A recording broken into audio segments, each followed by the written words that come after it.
estudios epidemiológicos. Hay dos tipos de escalas grandes, las escalas fisiológicas, ¿sí?, que se diferencia de la anatómica, en que puede ser calculada en el lugar del hecho. La escala anatómica significa, les voy a mostrar,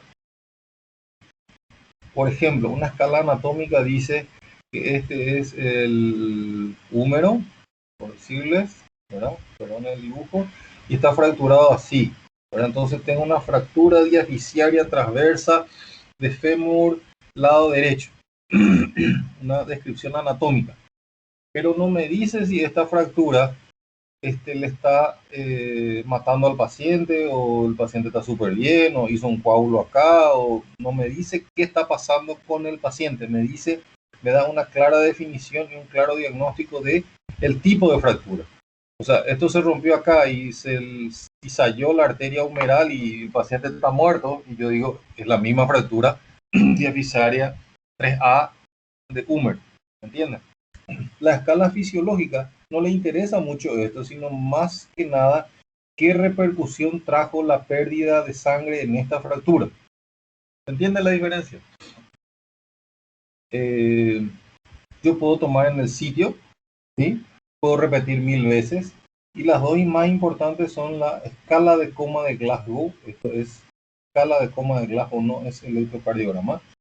Y la otra escala, que es la fisiológica, que lo voy a mostrar enseguida. Glasgow es una ciudad y no existe John Glasgow. Ustedes, cuando manejan una clasificación, cuando se les dice una clasificación, tienen que saber más o menos el año que se inventó, saber si es nuevo o viejo. Tienen que saber para qué sirve, porque si no empiezan a meter Glasgow en cualquier cosa, ¿sí? Y tienen que saber qué parámetros y qué excepciones tiene, porque los muchachos usan nomás Glasgow, y no está bien, ¿sí? Fue hecho en 1974 por dos médicos, ¿sí?, en la ciudad de Glasgow, y como dice su nombre, es la escala para ver si un paciente está o no en coma. Eso es lo que me dice la escala de Glasgow, si está o qué tan cerca está del coma. No me sirve el Glasgow en una cirugía abdominal, no me sirve el Glasgow en una fractura de pelvis, ¿sí? Sirve para saber si el paciente está o no en coma. Y no importa tampoco la etiología, ¿sí? Y se considera que todo paciente que tiene un Glasgow de menor a 9 está en coma. Eso no se discute, ¿sí? Mediante esta escala se ha podido unificar el concepto de coma, ¿sí? Y una limitación importante son aquellos pacientes a los que yo a propósito les cedé, a propósito les hice relajantes musculares, y a propósito, o están intubados. Es un limitante importante.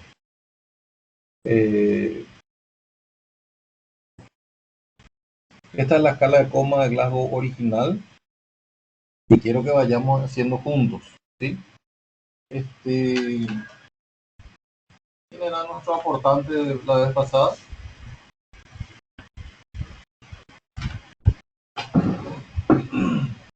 ¿O saco mi lista? ¿Algún joven voluntario? ¿O una jovena? ¿O un joveno? Están todos post-Pascua, ¿verdad? Bueno, vamos a ir llamando entonces. Andrés Melgarejo me va a ayudar, ¿sí? Puede ser. Andrés, Sí, te escucho. bueno, yo lo que tengo que hacer es sumar 15, ¿sí? Esto tiene que sumar 15. Ustedes ahora, o sea, ahora mismo Andrés Melgarejo está 15. Algunos compañeros están 12, otros están 3, algunos están 9, por ahí no, ¿sí?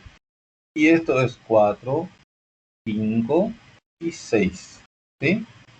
Acá es ojo, boca, motor, ¿sí? Para acordarme, 4, 5, 6. Voy bajando. Si tengo apertura espontánea de los ojos, porque la escala de Glasgow lo que mide es la respuesta del paciente, ¿sí? ¿Cómo me responden? Si yo le miro y él está con el ojo abierto, eso directamente ya es 4. ¿Sí? Y voy al siguiente. ¿Está bien? Si le veo a mi paciente que está con el ojo cerrado y le llamo, mi cuate socio, y abre, o le digo, abrí tu ojo y abre, si responde a una orden, eso es 3. Si está con el ojo cerrado, y responde a órdenes, quedan 3. Si no responde a orden y yo le provoco algún estímulo doloroso, por ejemplo, y se suele usar mucho, pincharle el pezón, por 2 motivos. Uno, porque es bastante doloroso. Y segundo, vamos a ser sinceros, no deja marca. Si yo le empiezo a pinchar por todo el abdomen, viene la mamá y me va a demandar porque yo le creé un montón de lesiones. ¿Sí? Entonces le pincho el pezón, igual puede ser cualquier parte del cuerpo, y responde, abre el ojo al dolor, eso es 2. Y si no tiene ninguna respuesta, entonces 1. Como ustedes ven, el menor número siempre es 1. O sea, Glasgow 0 no existe, Glasgow 1 no existe, Glasgow 2 no existe. Cuando alguien dice Glasgow 2, usted directamente tiene que decir qué burro, ese médico no sabe lo que está hablando. ¿Sí? Entonces, a ojos, apertura, respuesta ocular, respuesta verbal. Yo llego al paciente y le pregunto, ¿cómo estás? Me duele la pierna, o me fracturé, o me duele el ojo, eso es orientado. ¿Sí? Eso es 5 puntos. ¿Sí? Si lo que me responde es confuso, pero las palabras se entienden, ¿sí? O sea, si ustedes le dicen, ¿qué tal está? Y choqué, te dice. ¿Y cómo andas? ¿Te duele algo? Choqué contra un árbol. O sea, se entiende lo que dice, pero no es coherente con lo que nosotros le estamos preguntando. Eso es 4, ¿sí? O sea, hay cierta desorientación. Está confuso. Si lo que dice, y a esto les voy a ayudar, es, nosotros le decíamos verbaliza. O sea, dice una palabra, pero no tiene absolutamente nada que ver con lo que nosotros le estamos hablando. A usted le preguntan, ¿dónde estás? Y te dice leche, te dice manteca, bueno, no tiene absolutamente nada que ver, pero la palabra tiene un sentido. No tiene sentido en lo que nosotros le estamos diciendo. Otra diferencia con esto es que esto es una frase confusa, ¿sí? Una frase que no está muy orientada con lo que nosotros hablamos. Es como cuando rinde el examen oral y se le hace una pregunta, ¿verdad? Clase 4. Incomprensible es cuando o se le dice vocaliza.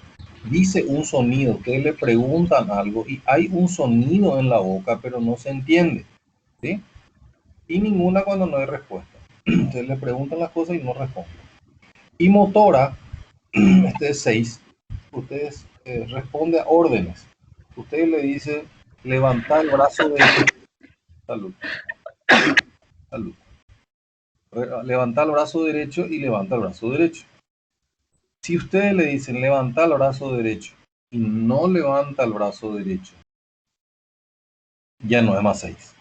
Pero ustedes le causan dolor y el paciente, por ejemplo, le pinchan el pezón izquierdo y él con su mano derecha retira la mano del que le está produciendo el dolor. Eso significa que hay cierta orientación temporoespacial. Eso es 5, localiza el dolor. Localiza el dolor. Si yo le produzco dolor y él retira su cuerpo, retira la parte del cuerpo donde yo le produzco dolor, eso es 4. Acá la mano del paciente debe retirar el lugar donde le está produciendo el dolor. Acá el cuerpo es donde retira del dolor. Y estas dos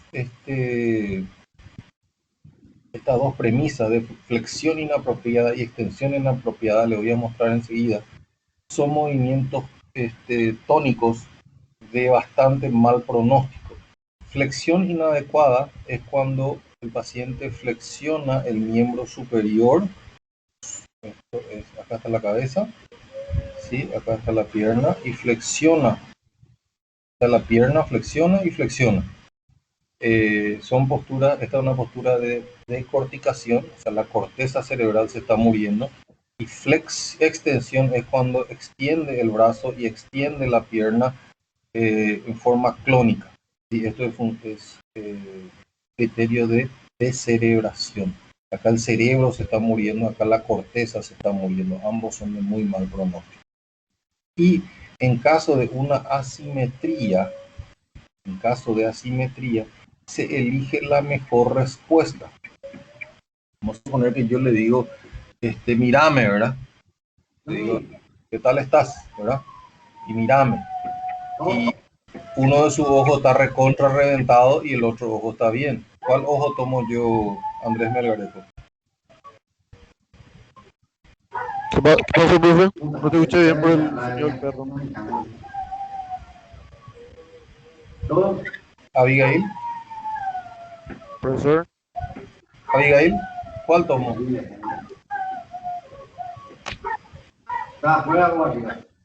Acá no está. ¿Perdón? Sí, ¿qué pasó? No se te escucha más bien, profe.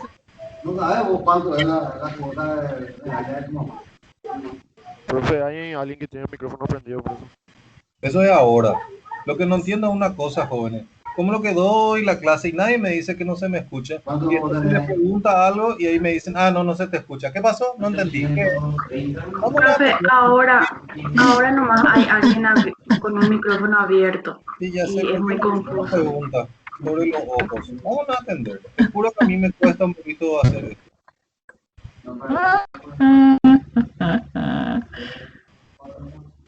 Y ahora sí que ya se ríen. Bueno, en fin. Profe, Esta el es ojo que está bien, perdón. ese toma el ojo que está bien. Sí, se toma el ojo que está bien. ¿Sí? Después se hace una sumatoria. Se hace una sumatoria de eso. Y dijimos, ¿quién habló? Ese suena a Muhammad.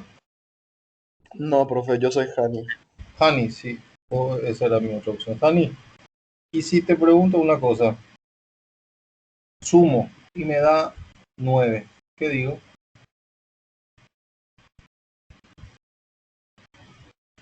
Que no tiene coma el paciente. Fátima, Ferrari o Ferraro. Buen día, profe. Fátima, o te fuiste de joda ayer con tu amiga, te fuiste con Karina Martínez de joda mal, te chuparon Jagger, Smirnoff, este gin de la flor de la rosa nongá, mal, mal. Y Karina se recontra mamó, ¿sí? Y llega a la urgencia y te dicen que se le hizo su escala de coma de Glasgow y tiene 7. ¿Está en coma o no está en coma?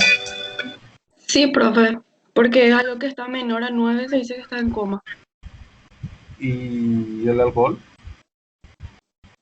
¿Cómo? ¿Y el alcohol?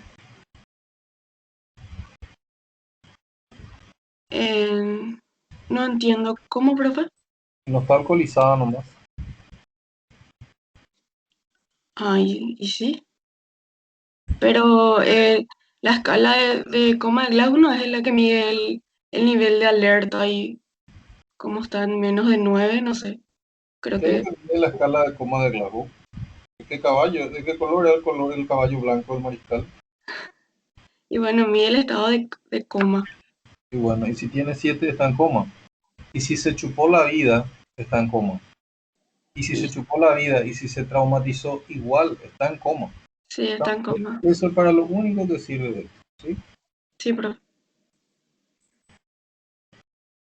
Esto es una escala que mide no solo al Glasgow, ¿sí? A la escala de coma, le suma la presión arterial y la frecuencia respiratoria y a eso le da un código, ¿sí?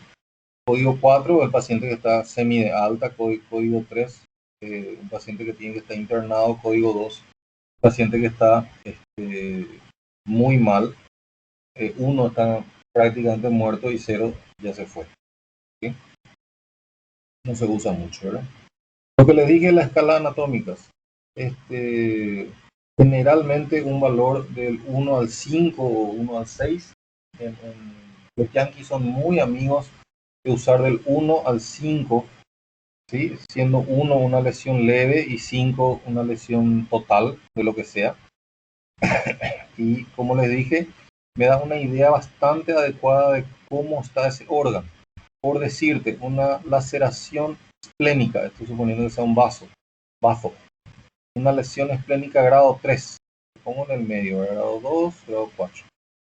Me dice que está lacerado en 2 centímetros, de que va hasta la pulpa, solo eso.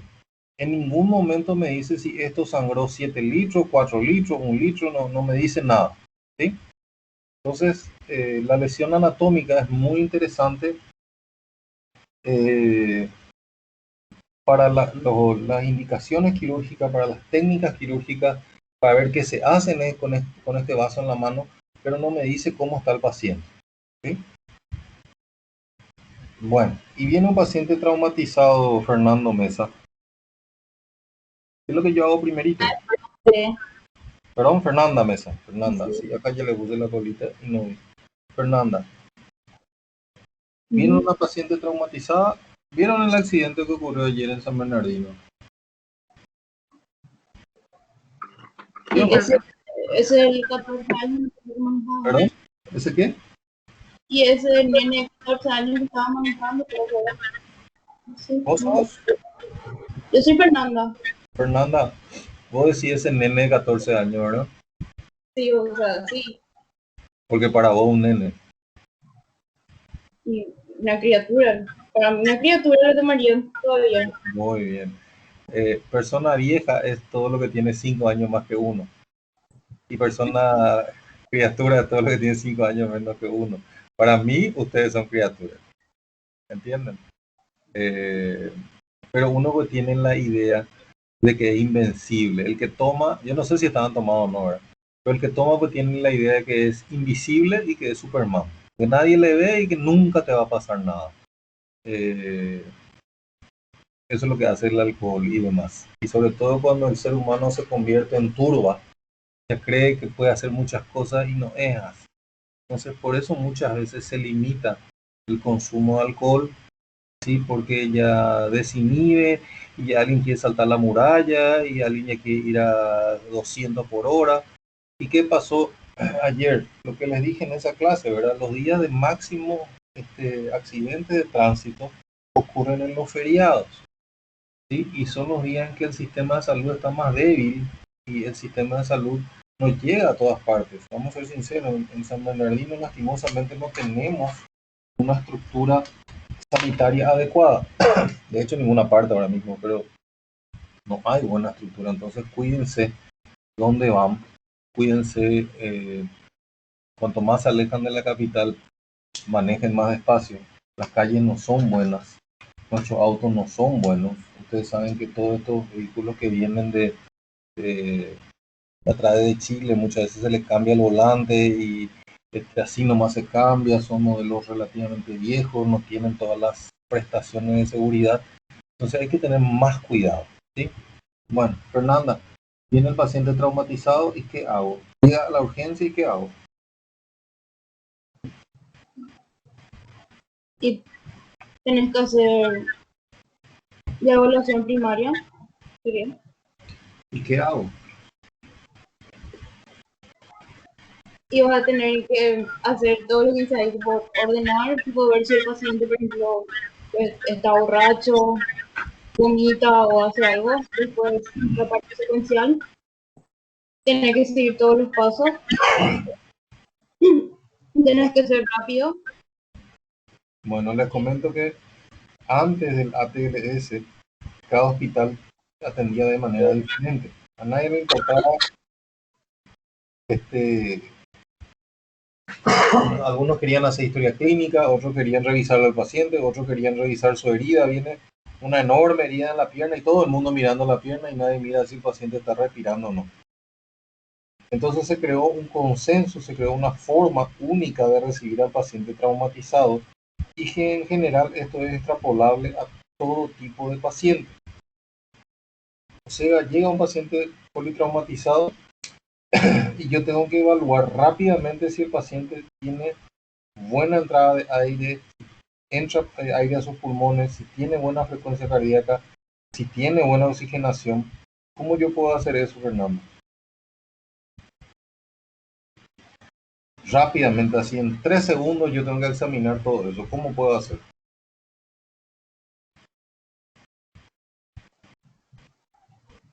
Y ahí me ganó.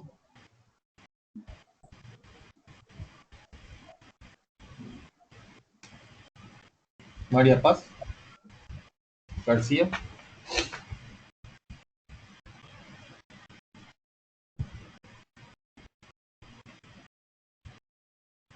Está ausente. María Auxiliadora.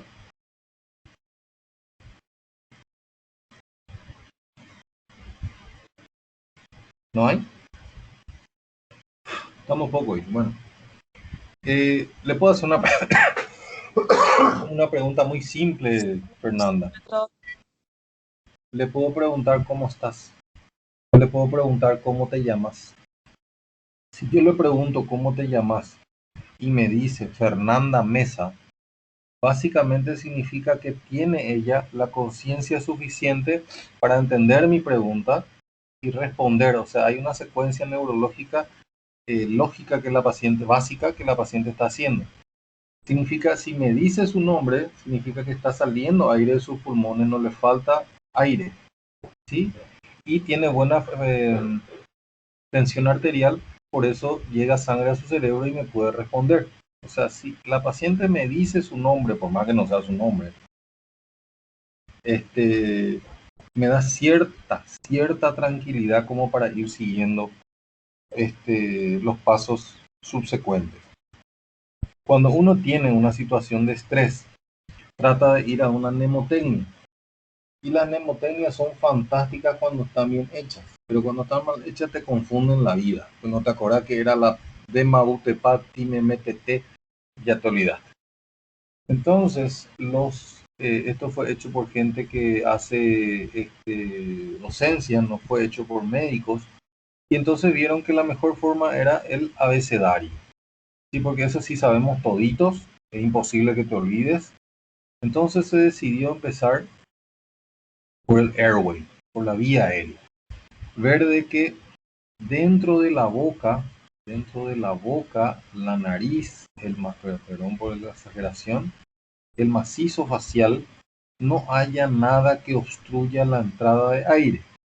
Y ustedes me van a decir, ¿por qué no le ve primero el pulso, doctor? Porque si no entra aire, el paciente puede tener pulso, sí, puede estar teniendo pulso, pero si esa sangre no está siendo oxigenada, el paciente va a parar. Así de sencillo. ¿Sí?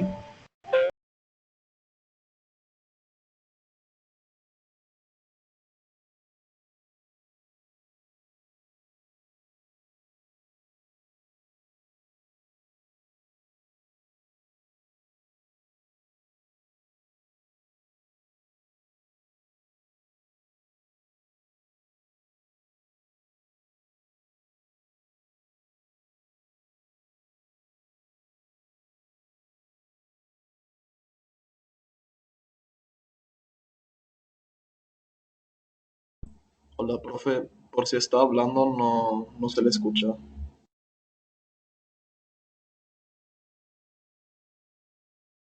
No, no está hablando, probablemente se le haya colgado a la computadora.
¿Me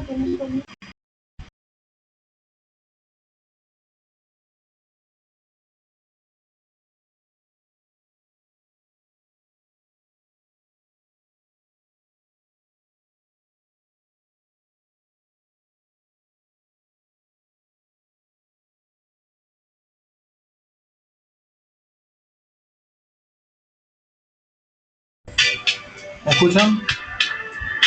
¿Ahora me escuchan? Sí, profe. Sí, profe. Perdón. Bueno, seguimos acá. Nos quedamos, ¿sí? ¿Se ve? No se ve la pantalla.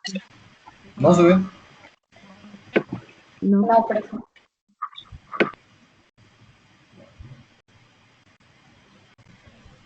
Ahí sí. Ahí se ve, ¿sí? Ahora sí, profe. Bueno, disculpen.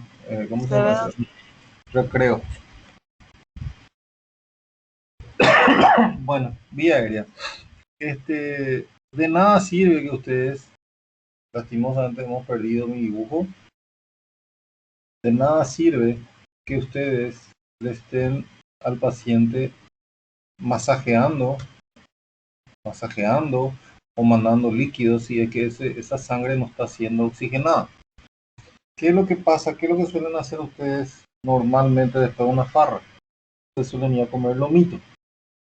¿Qué pasa con esa niña que tiene Karina Martínez, por ejemplo?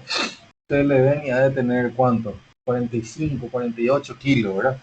Chulina, chiquitita, hermosa. Nunca le vi en mi vida, ¿verdad? Pero supongo que es linda, ¿verdad? Y ella es así chiquitita, ¿verdad? Y se va a comer un lomito que es así de grande. Y de uno agarra y engulle el lomito. Y eso sin masticar, sin nada. Y al lado del lomito que generalmente está, una rica Coca-Cola, ¿verdad? Y me dice una chica, no, yo no tomo Coca. Ah, qué bueno, no, yo tomo Fanta. Bueno, ¿qué pasa con eso en el estómago? Esos pedazos de carne, pedazos de comida, de salsa y demás, se junta con la gaseosa y lleno de gas y produce un efecto de bomba. Cuando uno choca, cuando uno frena de golpe, generalmente sin cinturón o con cinturón, el cinturón aprieta a nivel del estómago. ¿Y qué pasa con este líquido que de golpe es comprimido? Como hacia abajo no tiene mucha salida, todo esto va hacia arriba. Y viene arriba y va a la vía aérea. Y va y queda en la boca, queda en la nariz, pedazo, trozo de carne, trozo de cebolla, trozo de cualquier cosa queda dentro de la boca. Y a veces va a la vía aérea y tapona la vía aérea. Otra cosa que suelen tener la gente al salir, y siempre decía la abuela, orina antes de salir y no coma chicle. Pasa que cuando uno tiene chicle y choca, el chicle puede ser engullido, puede ir a la vía aérea posterior. Otra cosa, dientes, ¿sí? A veces choca contra el tablero y un diente va a la vía aérea. Puede ser un pedazo de lengua, a veces uno se muerde la lengua y un pedazo va sangre. Ni qué decir cuerpos extraños que estaban por ahí. Hemos sacado coloretes, o sea, pedazos, la punta del colorete de la vía aérea. Entonces todo eso tengo que asegurarme de que esté libre. Otra cosa que puede pasar, una enorme fractura. O sea, va a la nariz y se revienta la nariz contra el manubrio. Esto empieza a edematizarse, empieza a hincharse. Y de tanto que se hincha, obstruye la entrada de aire. ¿Sí? Todo eso yo tengo que asegurarme en la A. Y no es que digo, tengo un problema en la A y me voy a mi casa y vengo más tarde a decir que tiene un problema en la A. Tiene un problema en la A y se soluciona en la A. ¿Sí? Si tiene un pedazo de algo hay que sacar, si tiene un pedazo de diente que está ahí semicolgado, y bueno, vuela el diente. Acuérdense que el trauma te habilita a hacer lo que tenés que hacer. Si no hay consideración estética, ¿qué me va a decir? ¿Me va a demandar porque le saqué un diente? No. ¿Sí? Después de la A, obviamente viene la B. La B, breathing, que es la capacidad que tiene el tórax de meter y sacar aire. ¿Sí? Vamos. De nada, o sea, lo primero es que el camino esté libre, ¿sí? De que no haya nada que interrumpa la entrada o salida de aire. En la B yo veo que expandan los pulmones, de que tenga el ser humano esa capacidad de meter y sacar aire. A veces es insuficiente y esa insuficiencia ventilatoria puede estar dada por un hemotórax, por un neumotórax, por un derrame pericárdico, por un derrame pleural importante, y eso yo tengo que vaciar, o tengo que mejorar para que pueda entrar ahí. Vamos a ver después de eso en trauma torácico. Después la C, ahí recién yo veo la circulación. Y ahí recién yo le tomo el pulso. Imagínense, A, B, C, recién yo me voy a los pulsos. Los pulsos tienen que ser simétricos, ¿sí? Irregulares. Y aparte regulares, deben ser regulares. Se dice más o menos que si tengo pulso cariotidio estoy con una tensión arterial de 90-60 por lo menos, ¿sí?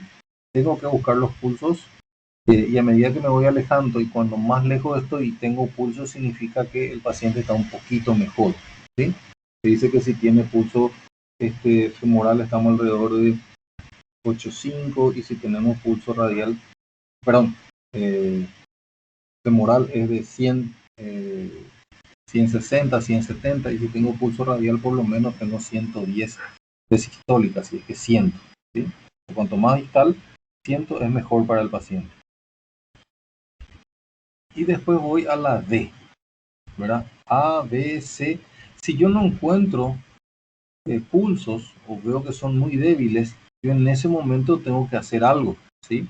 Y ese algo, si no tengo buen llenado capilar, buen llenado de mis venas, es habilitar una vía periférica. En la D es desórdenes neurológicos o disability, ¿verdad? Acá lo que yo tengo que ver es la función neurológica. Y la función neurológica veo por la escala de coma de Glasgow, ¿sí? Si está o no en coma, y tengo que mirar las pupilas.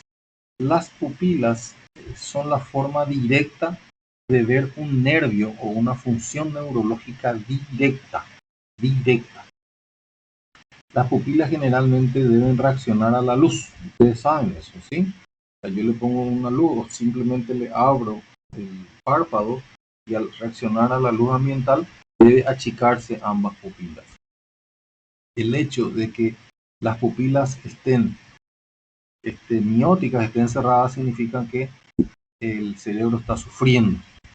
Si la reacción es lenta, significa también que está sufriendo. Y si las pupilas están midriáticas, significa que el cerebro probablemente ya se fue. O sea, el hecho de tener pupilas midriáticas, simétricas y arreactivas, significa que ese cerebro ya no va más, ¿sí?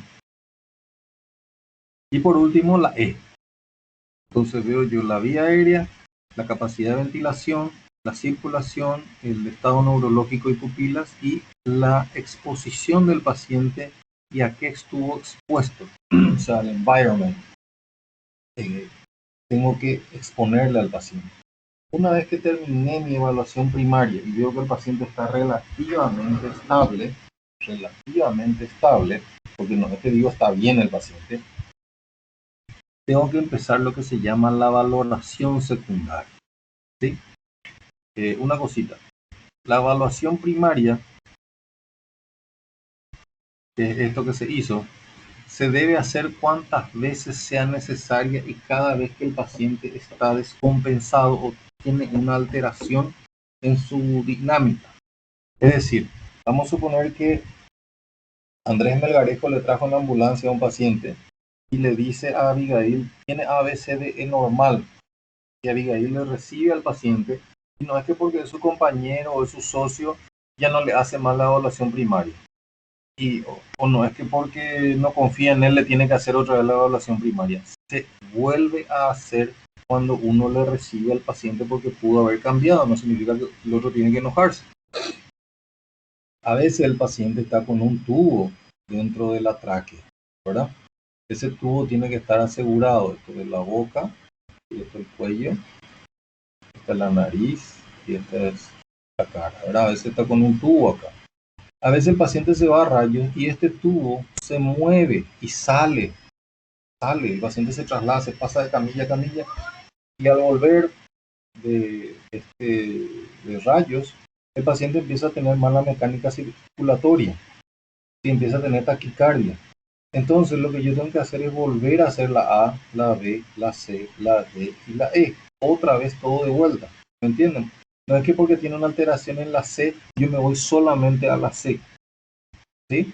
Pues yo acabo de hacerle nomás otra vez porque pudo haber pasado otra cosa. A veces puede entrar algo acá dentro del tubo, puede haber un coágulo, puede haber un tapón mucoso.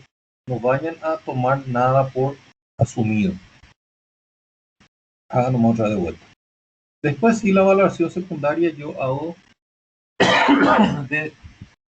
muy detenidamente, me pongo un guante y tengo que hacer de arriba a abajo, de derecha a izquierda y de adelante a atrás. Cuando un paciente va a recibir una cuchillada o una bala, la posición natural del paciente es alzar disculpen el dibujo, ¿verdad?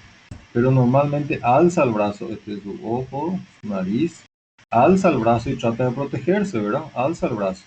Entonces queda expuesta, por ejemplo, la axila. Muchas veces hay lesiones en la axila que nadie ve, o lesiones en el periné que nadie ve. Llega el paciente, ¿qué pasó? Y le encontramos en la calle y ahí está con su signo vital ahí, bien, está todo bien, yo no encontré el resto de sangre, y había sido la lesión está en la axila, o en el periné. ¿Sí? Entonces hay que examinarle delante y atrás, de derecha a izquierda y de arriba a abajo. Y tienen que tocar absolutamente todo, ¿sí? Sobre todo por la parte médico-legal. Pequeñas lesiones en la oreja, detrás de la oreja, en la espalda, porque muchas veces un accidente de tránsito ya se toma como cabeza de turco, ya se le quiere imputar de todos los males del mundo a ese accidente, o gente que se quiere sobrepasar con la demanda y demás. En fin, tengo que hacer un examen completo, ¿sí? Incluso los genitales.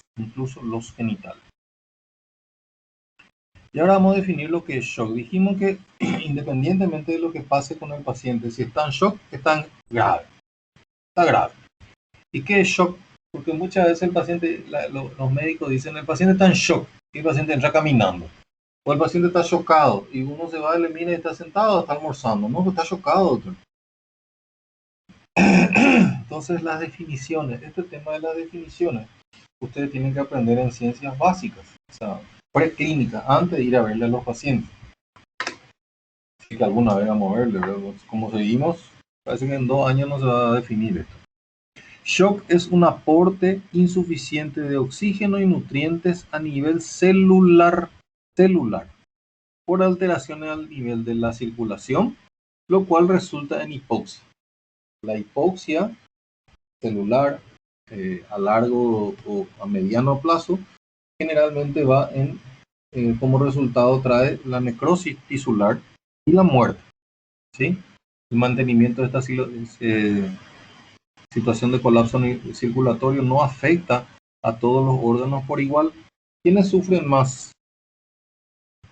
Si alguien me puede decir.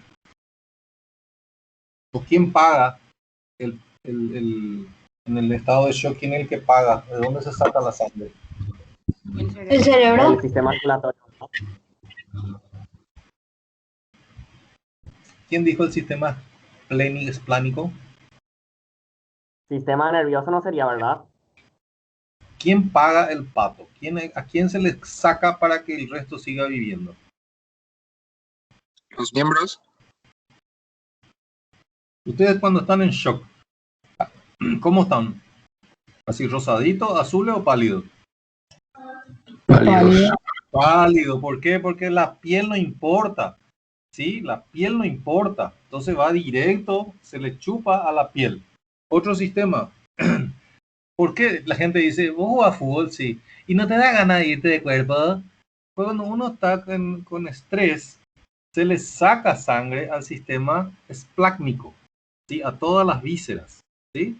Entonces nadie que esté en una situación de estrés, así cuando van a tomar examen y esas cosas, se quiere ir de cuerpo, normalmente. Cuando a ustedes no les pasó que cuando están corriendo, cuando empiezan a correr así, en sus primeros pasos, le empieza a doler el lado derecho debajo de la costilla. Eso es porque el hígado es un gran reservorio de sangre y algunos lado izquierdo, el bazo, empieza a donar toda la sangre que tiene, ¿sí?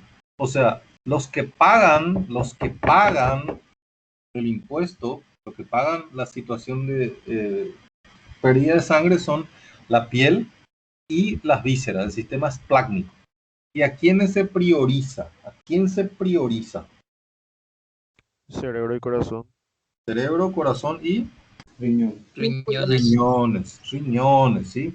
Por eso que la diuresis es un muy buen parámetro indirecto de cómo está perfundido el paciente.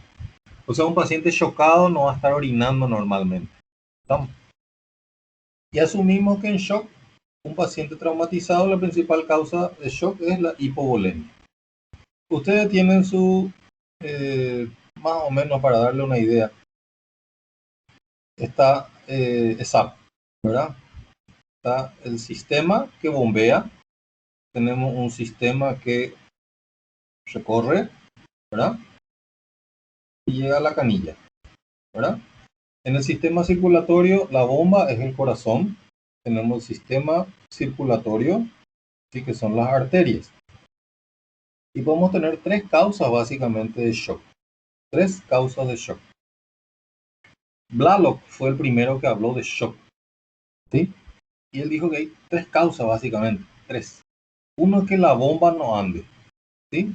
Por ejemplo, un infarto, taponamiento cardíaco, una insuficiencia cardíaca, o sea, la bomba es el problema, ¿sí? Segundo, es el distributivo. Para que tengamos cierta presión, este sistema, la manguera, tiene que ser bien rígida, ¿sí? Por eso tenemos sistemas arteriales. ¿Qué pasa en el shock anafiláctico, por ejemplo? Esta tensión que tiene que haber en las arterias se pierde, se relaja la vena, perdón, la arteria, se relaja esto, es como que tuviese 1000 agujeritos y la presión que es buena, que tiene que salir de acá, se pierde por el camino, ¿sí? Eso ocurre en el shock séptico, en el shock anafiláctico y en el shock neurológico. Y por último, el shock hematógeno, ¿sí? Que es que no hay agua en el sistema, ¿sí? Que es lo que todos conocemos todos los veranos de este bendito país. Entonces, básicamente tres causas de shock y acuérdense siempre de esto. Llega un paciente chocado y yo lo que tengo que decir es, la pucha, acá hay tres causas nomás. No, yo no voy a pensar en si puede ser que le picó un alacrán, ¿sí? Porque si voy a entrar en detalles no voy a salir nunca. Yo lo que tengo que decir es, la bomba funciona, ¿verdad? Entonces le hago un electrocardiograma o una radiografía y bueno, la bomba funciona. Después, tengo buena cantidad de sangre, le pido una hemoglobina, le pido un hematócrito, ya sé si tiene buena cantidad de sangre. Y si no es esto y esto, bueno, el problema es distributivo, ¿sí? Está o séptico, o anafiláctico, o neurológico, ¿sí? Rápidamente tengo que identificar la causa. Dijimos que en trauma casi siempre tiene que ser hipovolémico, ¿sí? Y la sangre puede estar, o sea, la hemorragia pudo haber sido externa, o sea, en el lugar donde se le tiró al paciente, donde se le encontró al paciente. ¿Cuánto nosotros tenemos más o menos de sangre? 5 a 6 litros, profe. 5 litros más o menos lo que yo tengo que normalmente tengo, ¿verdad? Mi hemorragia puede ser aguda o subaguda, puede ser evidente u oculta, ¿sí? Puedo ver yo el sangrado dónde está, o a veces puedo que no vea. Les comento, un fémur roto. Normalmente dibujo bien el fémur, pero en este caso me cuesta. Un fémur roto, un fémur puede llegar a perder 1 litro de sangre fácilmente, sin ningún problema. O sea, si me llega un paciente que se iba en la moto y tuvo la mala suerte de fracturarse ambos fémures, tengo una pérdida de 2 litros de sangre ya asumida. Por más que no tenga muchos restos en su ropa, su cabeza está bien, tiene una magulladura ahí en la espalda, se peló el codo, pero ya asumo que tiene 2 litros de pérdida. Y más o menos ya le da una idea, ¿verdad? Un fémur es 1 litro, una tibia puede llegar a 500, un húmero puede llegar a 750, ¿sí? Para que tengan más o menos una idea. Y esto tienen que saber ustedes de memoria. Esto tienen que saber de memoria, ¿sí? Y este es el leitmotiv de la clase de hoy, ¿sí? Es un parámetro bastante fiable de cómo está mi paciente. Dijimos que nuestro paciente tiene que estar previamente sano. Yo no puedo decir, no, él es así nomás, ella es blanquita nomás, no suele no salir al sol, ¿sí? Esto es grado de shock hipovolémico. Grado 1, grado 2, grado 3 y grado 4. Y acá veo los parámetros. Pérdida de sangre. Estamos hablando de un típico varón, 1,70 m, 75 kilos, 5 litros de sangre. 5 litros de sangre. Si pierde menos de 750 ml de sangre, menos de 750, que es menos de 15% de la volemia. Menos de 15% de la volemia. Su frecuencia cardíaca va a estar normal, su frecuencia cardíaca va a estar normal, su presión arterial va a estar normal, su frecuencia respiratoria va a estar normal. Esto no salió acá, pero es frecuencia respiratoria, perdón, respiratoria. Acá el estado de conciencia. Acá está la diuresis en ml hora. ¿Sí? Y acá les quiero dar una pequeña acotación. Llega a veces el paciente en la urgencia y yo le pongo ya una sonda vesical para monitoreo hemodinámico. Yo le pongo una sonda que va a la vejiga. Si al ponerle en la vejiga la sonda me viene 300 ml, esos 300 ml yo no sé si es de hace 1 hora, 2 horas, 6 horas, 8 horas, no sé yo. Entonces yo pongo la sonda y tiro esa orina.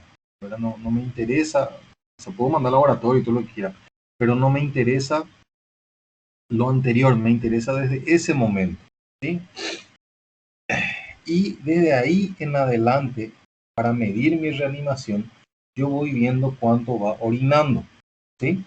O sea, entra a las 8 de la noche, le pongo una sonda vacío y vuelvo a la media hora y a la 1 hora a ver cuánto me está orinando. Lo que orina un ser humano normal es de 0,5 a 1 ml por kilo por hora, ¿sí? O sea, un ser humano de 70 kilos debe orinar por lo mínimo 35 cc en 1 hora. Y esto les digo porque hay pacientes que son muy gordos y pacientes que son muy chiquititas y la gente dice, deben orinar igual. No, no deben orinar igual. No somos iguales, los seres humanos no somos iguales, ¿sí? Después la presión del pulso y el llenado capilar, ¿sí?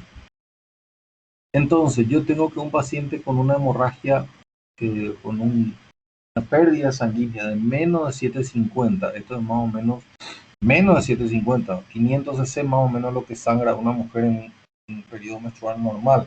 Y no por eso entran en taquicardia y respiran mal ni nada por el estilo, ¿sí? Entonces, un grado 1, el paciente prácticamente no tiene ninguna alteración.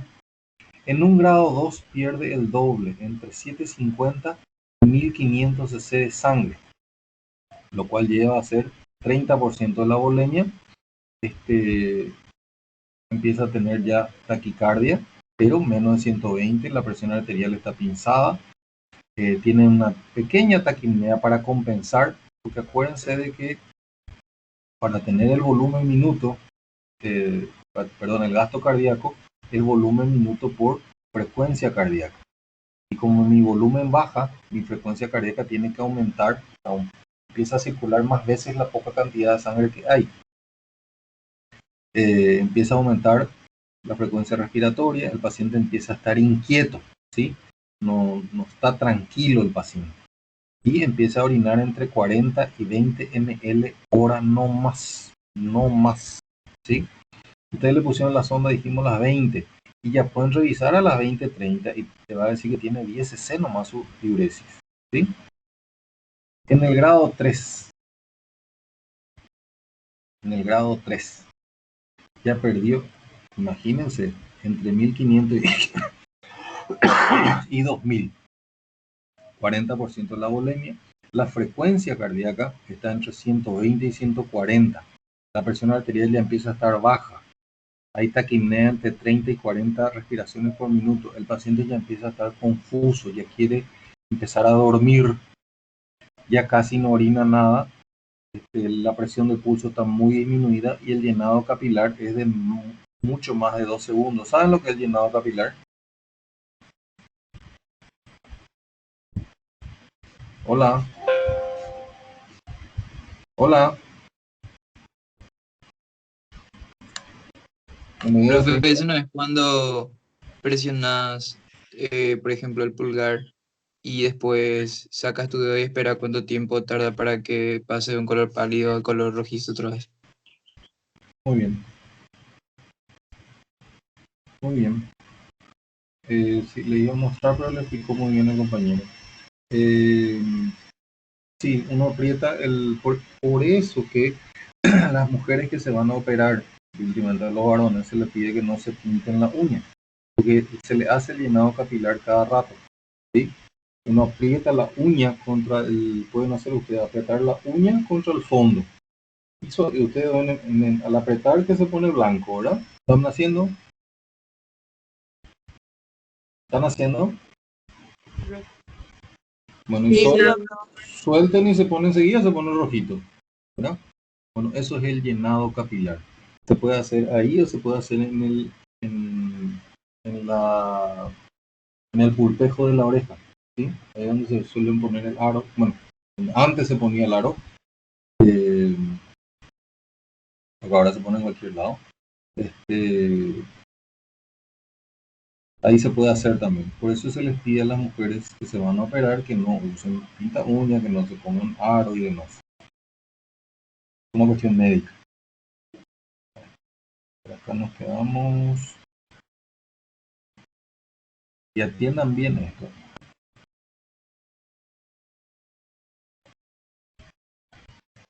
Acá.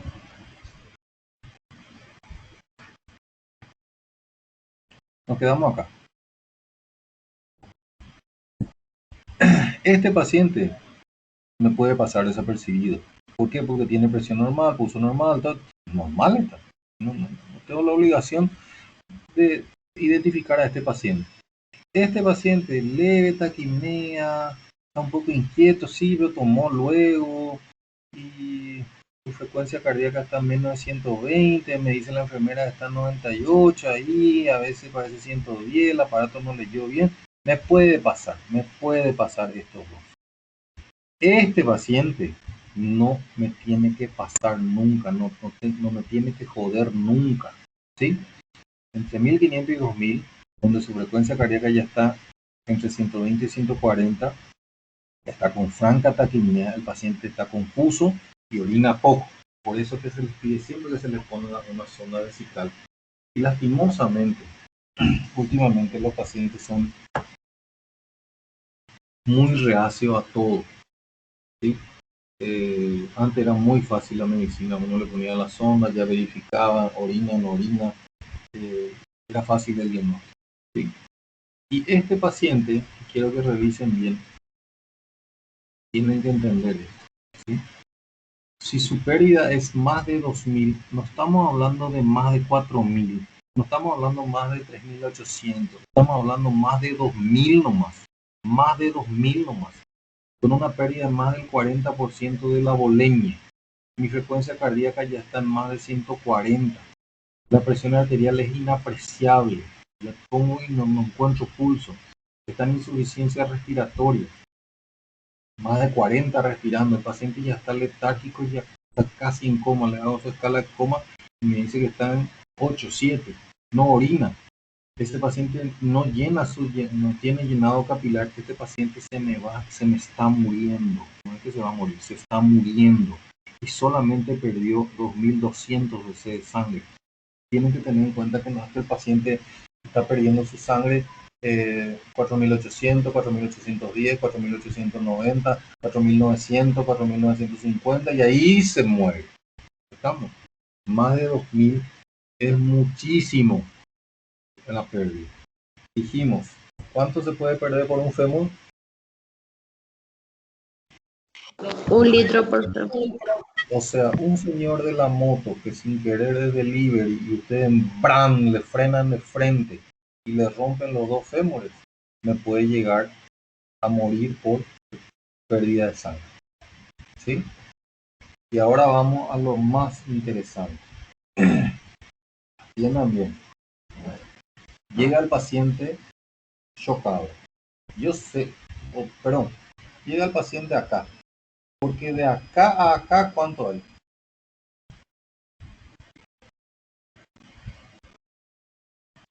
De acá a acá, ¿cuánto hay? 500 ml. ¿Cuánto? Medio litro. De acá a acá hay 100 cc, 200 cc, porque acá te dice 1.500 a 2.000 y este te dice más de 2.000, acá puede ser 2.100, ¿no? O sea, esta es una situación muy lábil, que a veces la pérdida sanguínea es pequeña y continua. Entonces yo le evito a un paciente y dice, che, perdió sangre. Fulana, vení un poquito, voy allá a ver un ratito una cosita y vengo y no sé qué, veo mi Instagram y me di la vuelta y el paciente está chocado. Este es el paciente que no se les tiene que pasar nunca. Por eso les digo, para mí el grado 3 es muchísimo más importante que el grado 4. Porque el grado 4 sí o sí me obliga a hacer algo. El grado 3 el paciente todavía está ahí medio confuso. Podría prestar a ciertas confusiones, ¿no? Y de acá a acá es 100 cc. 100 cc es un medio vaso de agua. ¿Qué hago yo con este paciente, muchachos? ¿Qué hago con este paciente? Suero. ¿Por qué? ¿Por qué? Para recuperar la bulimia, porque puede ser. ¿Y por qué no le doy sangre? Si lo que perdió es sangre.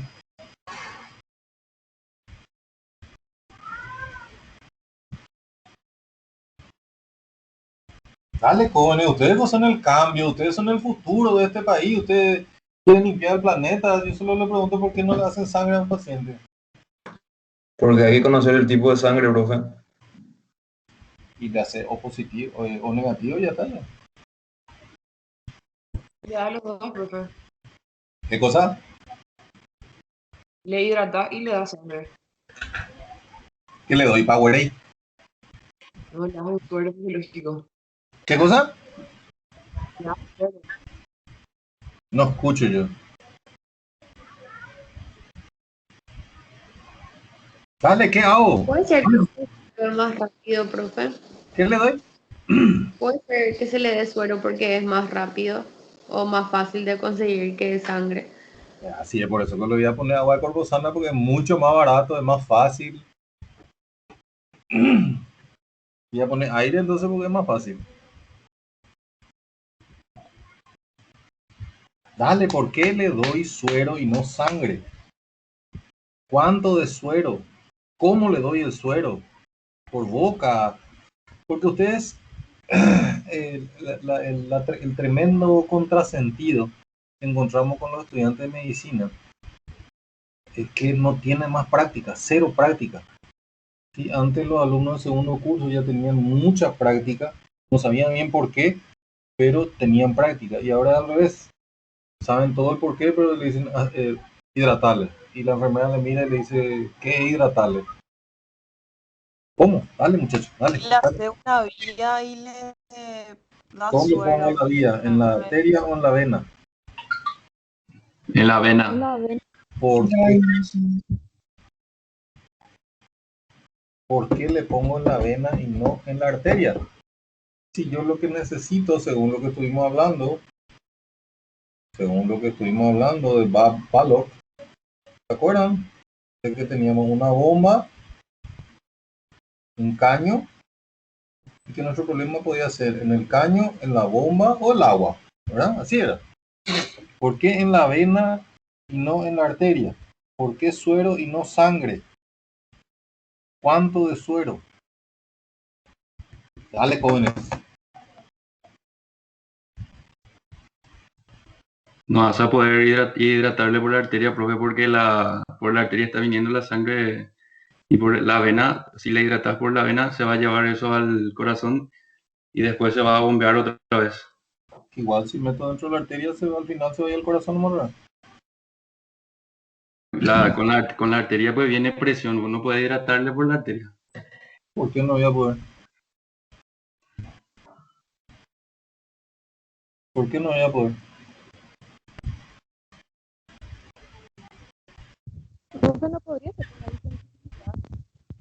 No se te escuchó. Si no podría ser por la distensibilidad de las venas. Sí, sí, por eso. Sí, puede ser también. Bueno, dijimos que ustedes le quieren hacer suero y no sangre, ¿verdad? Por la vena. ¿Con qué calibre de catéter le voy a hidratar?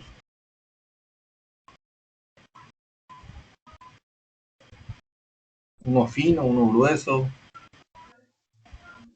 18. Catéter número 18. ¿18 qué? ¿Centímetros, milímetros, kilómetros? ¿Qué 18, campeón? ¿Vos quién sos? ¿Vos quién sos? Hola.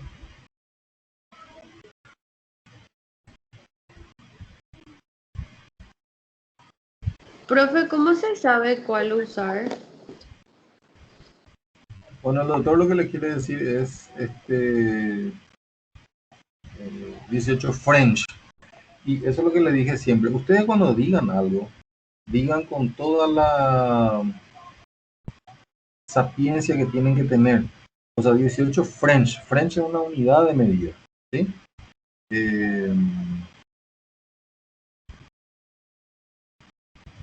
Que se usa para ciertas cosas.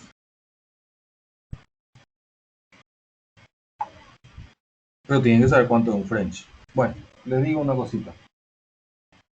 Se utilizan las venas por varios motivos, ¿verdad? Uno, que la gran capacidad de distensión que tienen las venas.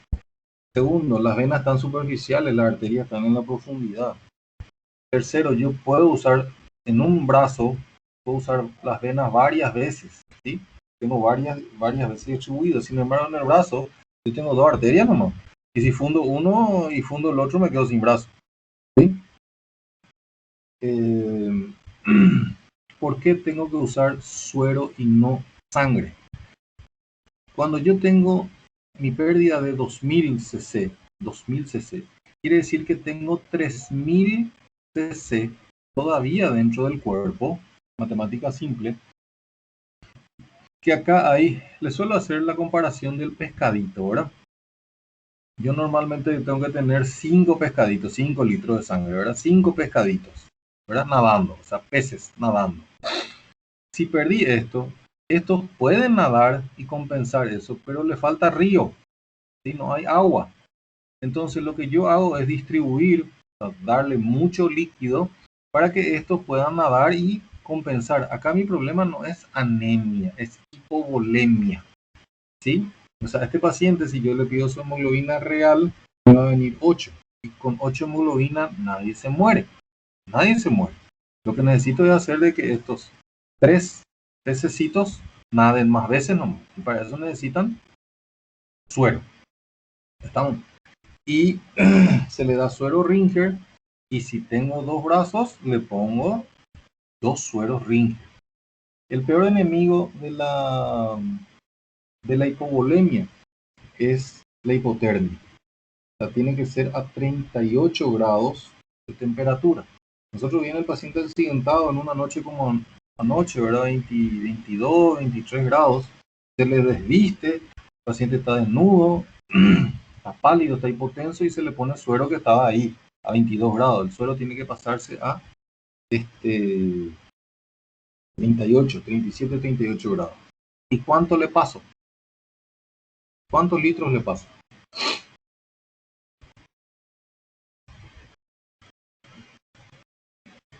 Dale, jóvenes. La cantidad que perdió. ¿Ah? Se le pasa la cantidad que perdió. ¿Y cuánto? Y 2 litros. 2 litros, 2 litros. Le paso 2 litros, ¿sí? 1 litro por el brazo derecho, 1 litro por el brazo izquierdo y le espero. Si al pasarle 2 litros, ¿qué puede pasar? Yo le pasé 2 litros de suero, ¿qué puede pasar?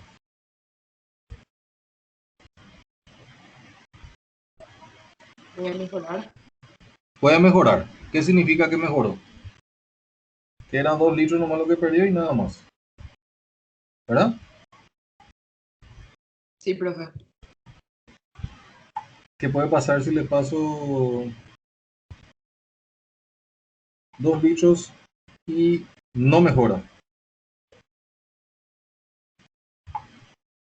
Perdió más de 2 litros ¿Y qué significa? y que no va a Y compensar Sigue eso. sangrando. que sigue sangrando. Muy bien, ¿quién dijo eso? Sigue sangrando. Sigue sangrando. ¿Verdad? ¿Verdad? Sí, profe. ¿Y qué significa? Puede ser interno, que no se esté viendo. ¿Qué significa? Y que tengo que buscar dónde está sangrando. O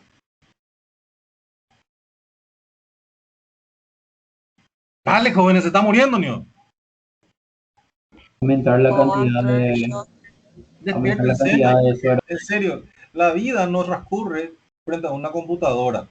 La vida transcurre en una urgencia, donde viene un tipo que está pálido, que tiene 120 de frecuencia cardíaca, que está respirando mal, que no está orinando, y ustedes tienen que moverse, ¿sí? O si no, se va a morir, y una vez que se muere, vuela alto fulano y no sé qué puta, eso ya no sirve, ¿estamos? Ya no sirve. Y depende de que ustedes despiertos hagan algo. ¿Está? Y le estoy dando toda esta vuelta para que ustedes digan lo que tienen que hacer. El paciente está así y yo le pasé 2 litros de sangre. Y si con 2 litros mejoró, significa que lo que perdió fue 2 litros nomás. Si mejora con 2 litros, genial. Soy un genio. ¿Sí? Quiere decir que era el fémur nomás y no hay problema. Si sigue descompensado, significa que es más de 2 litros y yo tengo que encontrar qué puta lo que está sangrando. Y tengo que poner una pinza donde está sangrando, o si no, esto se va a 2800, 2900 y se muere. Y se muere. Se muere. Sí, está el ataúd, está el vasito con el agua, está acá la corona, todo el mundo llorando, está el librito, terminó ahí. Fin de la historia. ¿Sí? Cuando un ser humano muere, no es que se muera una persona, muere una familia. ¿Sí? ¿Estamos de acuerdo? Entonces dejen este ritmo cansino, dejen este ritmo abúlico, ¿sí? Préndanse a la clase.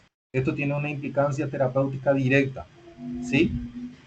No es enamoramiento mental, no le estoy hablando de la microcélula y el complejo de Rodi, Golgi, no sé qué cuánto. ¿Estamos? Si yo le doy 2 litros de suero, Ringer lactato, a 38 grados de temperatura, ¿sí? Y no mejora, significa que sigue sangrando y si no hago algo se va a morir. Ahora yo le pregunto, viene una paciente que es normalmente lo es chiquitita y flaquita y blanca, pálida luego ella es, ¿sí? Nos salió lo en toda la cuarentena y me viene y está en esta situación. ¿Qué tengo que hacer?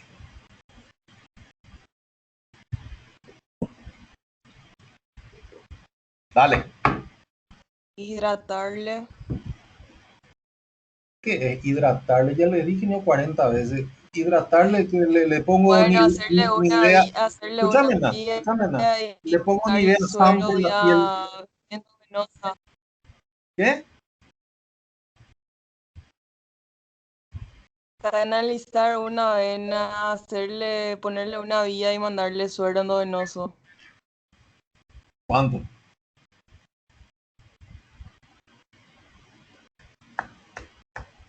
Un ¿Cuánto? litro. Lo que, ¿Cuánto? ¿Cuánto? se perdió. Lo que perdió. A esta chica yo le doy 2 litros. A esta chica le doy 2 litros, a esta chica le doy 2 litros, a esta chica le doy 2 litros. ¿Y qué pasa si le di 2 litros de más? ¿Cuánto de más lo que le di?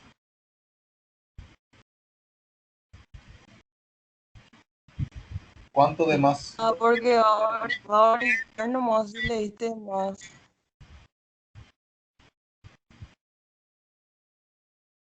¿Cuánto de más le di? 500. Y 500 a una persona joven no le hace absolutamente nada.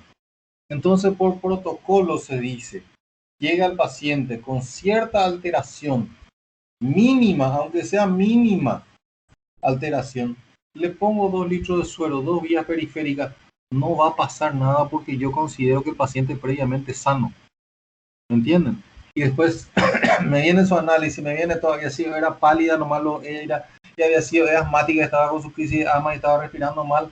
Genial, me equivoqué a favor de la paciente. ¿Me entienden? ¿Y qué pasa? Y se va a ir al baño y va a orinar 2 litros y medio, no pasa absolutamente nada. No pasa absolutamente nada. Lo que no tengo que hacer es equivocarme al revés. ¿Sí? No tengo que hacer es equivocarme al revés. ¿Se entendió esto? ¿Se entendió? Sí, doctor. Esto de memoria. Se le va a presentar un caso clínico, ¿sí? Con variables y ustedes tienen que decir si es grado 1, 2 o 3 o 4. ¿Sí? Bueno, esto ya es trauma de abdomen. ¿Se entendió? El examen es hasta acá, hasta lo de hoy inclusive. Y va a tener algunas cuestiones teóricas y también va a tener cuestiones prácticas. ¿Sí? Porque el hecho de saber mucho sin tener traducción práctica no tiene sentido. ¿Sí? Bueno, ¿alguna pregunta?